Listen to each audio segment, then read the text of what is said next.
Today I'm going to be making a feta and spinach tart, but because it's my granddaughter, she doesn't like the saltiness. So we're reducing it by substituting some of this, which is your feta, which is quite salty, for ricotta, which is far less salty. So it's a very simple thing. This is spinach. It was frozen. It's been defrosted, and then I've just squashed it to get the water out. It's not completely dry because you want some juice, but you don't want to make everything soggy. And this is my pastry, and it's a all butter puff pastry. It's on its own little sheet of paper. The oven is heating to 175 centigrade on fan. And there you are, it's done. And we pull this out. These always come in circles in France because people favour making tarts, but it doesn't really matter what shape you use because it's so simple. And you can have this knocked up in no time. And that's quite good today because I've got my granddaughter here. And now, this, as you can see, is it's still very wet, but it's quite a dry mixture. Because you can take them out of jars, you can take them out the deep freeze, you can use them fresh. The choice is yours. The fresh one tastes like heaven, and you don't need so much of it to get the flavour. But today I wouldn't spend the time doing that because I have my granddaughter here, and she's 8 and a busy little thing at the best of times, which is wonderful. Right, so we put a base of that, a small amount of pepper because children like plainer things. They have very sensitive taste buds and they don't like too much of anything, especially spicy things like pepper. And we've got a smaller quantity of the feta. Normally I would use a full half. This is half that, so it's a quarter.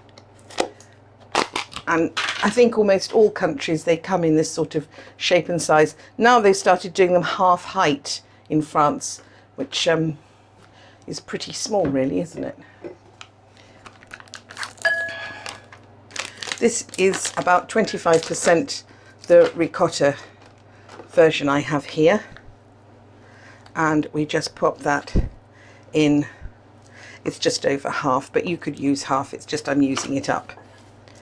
Now we're trying to get this mixed in a bit, so the very flavourful one and the very plain one are mixed together. If you wanted to make one with just the ricotta and you can't get the feta, don't despair. You can add something like chopped up sun-dried tomatoes to the ricotta mix and lay that on the top. Just add something with a little bit of intense flavour to the plain thing that you're laying on the top, and you end up with a very nice tart. Right, that's pretty well mixed, isn't it? This is perfect for a summer's day, a picnic. It's quick, it's light. We'll be having this with a salad, lots of tomatoes in the salad. It's rather good. Now I've got a little pot of water, 2 clean fingers, and that matters because putting grease on here will stop it sticking. So now you can see this is going over the edge a little bit. Let's get that back in. I want to make an edge there I can add to.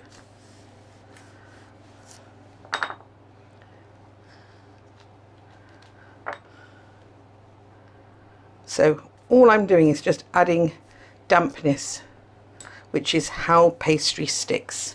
Then use your piece of paper. Now, if you can do it like this, it won't stretch it too much. You can see I've already stretched that bit, but it's not the end of the world. Take it slightly further forward than the other one that's underneath. Now you've got something to squeeze back towards. And in fact, it wasn't terribly successful there but it'll be okay, I should think, because I haven't finished yet. Push it down all round, starting it there and rolling it back in. You're trying to keep the mixture in and away from the edges.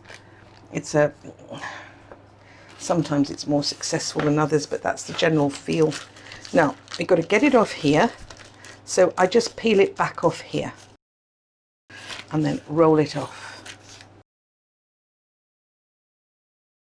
Now, I'm going to just, I suppose I could just cut it or tear it. We don't want all of that paper because it's going to cause a bit of a problem in the oven. If you've got a handy pair of scissors, that I haven't, that would do. Now, what I now do, I'm not satisfied that this won't cause a problem. So I take one of the edges and I just do this. Fold it over. And this is actually quite wet on here. Must have got more wet in the packet than normal. You don't have to use pastry that is puff. If you wanted to, you could use just ordinary pastry. But there's something nice about the luxury of puff pastry. And my granddaughter particularly likes puff pastry. It's really gooey and wet, this one. They do vary, but that is a good manufacturer, so it shouldn't have done this really. But as you can see, if you've got a mess, you're in good company, because I'm always messing up. But the thing to do with cooking is to learn how to put things right. What you're doing, you're just trying to get this to be more secure. Normally it looks really pretty, but it doesn't today. But don't worry, it's not the end of the world. I've got this little magic thing that will slide underneath things.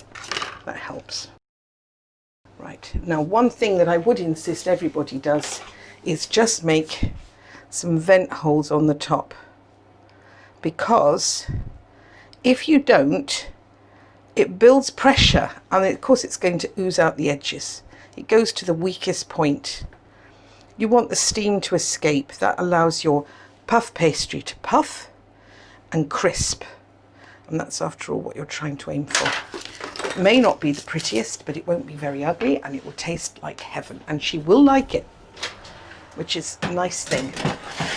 Children will like that one. That's a good children's substitute. And it won't look perfect, but we'll see. We'll see. Right, well, it's been 25 minutes, so we're just going to check it.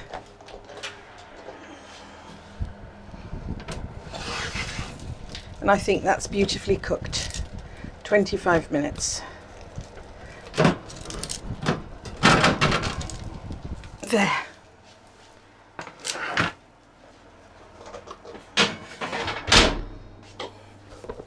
And the fact that I made a mess of that all the way around. Cooking is so forgiving, isn't it? That's why I like this.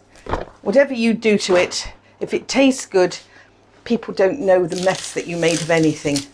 That looks really pretty. I'm going to put it on a plate so it looks even better. There.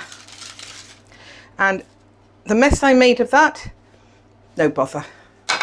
Now you can see cooking is really, really simple. It's all about finding a way to get out of trouble, especially when I do it. And that with the salad, doesn't that look splendid? Really summery foods. Anyone can make this, and if you make a mess of it, you can fix it. It's straightforward, it's simple. That's probably too spicy with the basil for a child, but she'll pick out the tomatoes, she'll like the cheesy bit, and she'll eat a lot of this. So that's a really good thing to give her, and we'll love it.